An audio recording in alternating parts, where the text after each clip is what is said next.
প্রিয় বন্ধুরা, আপনাদের সকলকে আন্তরিক শুভেচ্ছা এবং ভালোবাসা জানাই। আমরা সকলেই জানি আমরা একটি দুর্যোগপ্রবণ অঞ্চলে বসবাস করছি। এজন্য আমাদেরকে সবসময় বিভিন্ন প্রাকৃতিক দুর্যোগের সঙ্গে মোকাবেলা করে টিকে থাকতে হয়। এই সময়ে ঝড় বৃষ্টির পাশাপাশি প্রচণ্ড বজ্রপাত হয়। এই বজ্রপাতের সময়ে আমাদেরকে সচেতন থাকতে হবে। বজ্রপাতের সময় আবহাওয়া অফিস কিন্তু অনেক আগে থেকেই আমাদেরকে পূর্বাভাস দিয়ে থাকে কোন সময়গুলোতে বজ্রপাত হওয়ার সম্ভাবনা থাকে।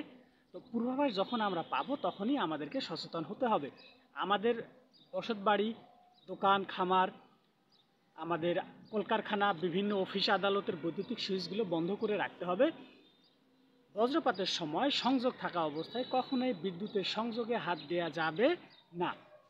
বিদ্যুৎ লাইনের নিচে কখনই অবস্থান নেওয়া যাবে না, কারণ বজ্রপাতের সময় অথবা ঝড় বৃষ্টির সময় বিদ্যুতের লাইন ছিঁড়ে আমাদের গায়ের উপরে এসে পড়তে পারে।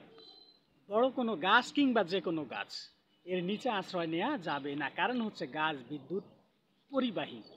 অর্থাৎ গাছের উপরে যখন বজ্রপাত পড়বে তখন গাছ পুরোটাই একটি বিদ্যুৎ পরিবাহী তারের মতো হয়ে যাবে, এবং গাছের সঙ্গে যেহেতু মাটির সম্পর্ক রয়েছে আর আমরা মাটিতে অবস্থান করব গাছের নিচে, তখন কিন্তু আমরা বিদ্যুতায়িত হয়ে যাব। বজ্রপাতের কারণে বড় দুর্ঘটনা ঘটে যেতে পারে। এই জন্য আমাদেরকে গাছের নিচে অবস্থান নেওয়া যাবে না। পায়ে সবসময় জুতা ব্যবহার করতে হবে, যাতে করে আমরা মাটির সঙ্গে বিদ্যুতায়িত না হই। যখন বৃষ্টি হয় তখন আমরা মনের আনন্দে বৃষ্টিতে গোসল করি। হ্যাঁ, মনের আনন্দে গোসল করব, কিন্তু অবশ্যই পূর্বাভাস মেনে যে এই বৃষ্টিপাতে বজ্রপাত হওয়ার সম্ভাবনা রয়েছে কি না। আমরা যারা মাঠে বা জমিতে কাজ করব তখন যদি বজ্রপাত হয়ে যায় তাহলে আমাদের করণীয় কি, আমরা কি করব? তখন আমরা ওই মাঠে বা জমিতে নিচু হয়ে যাব, যতটা সম্ভব নিজেকে লুকানোর চেষ্টা করব, যাতে করে বজ্রপাত আমাদের শরীরে এসে না পড়ে। সবসময় আমাদেরকে যোগাযোগের চেষ্টা রাখতে হবে আবহাওয়া অফিস অথবা বিভিন্ন সংবাদ মাধ্যমগুলোর সঙ্গে, যাতে করে বজ্রপাতের সময়ে আমরা পূর্ব প্রস্তুতি নিতে পারি।